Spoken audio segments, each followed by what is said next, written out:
Mitchell Gaudet, my glass-blowing artist friend, he's an internationally recognized artist, but he's a real down-to-earth guy. He's from New Orleans, and he did a piece that talked about the different levels of flooding around the city.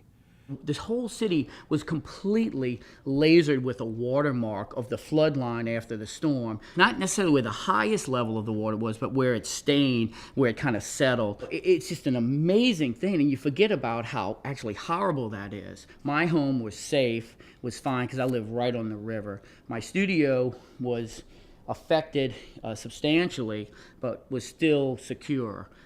So I spent a few months really involved with helping a lot of friends and my parents who lost their home and stuff. And so that was a nice way to just push away certain things that I had gone through and things that friends of mine had gone through.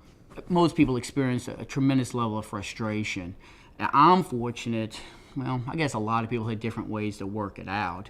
But as an artist, to be able to do something physical, to take these things and these objects and then do something with it to kind of help you, in your personal recovery. About a year after the storm, I started doing some pieces about Katrina and flooding and stuff. So the thinking with the pieces that I did were to do house forms with figures in trouble inside, like they're in water.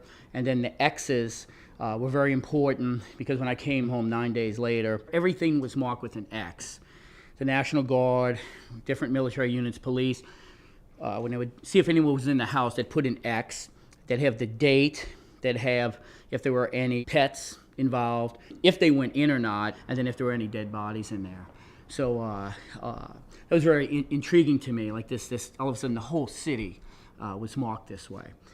Also, in the lower Ninth Ward, where there was a large surge, which was close to where I live, all these houses, it was this huge pile of houses.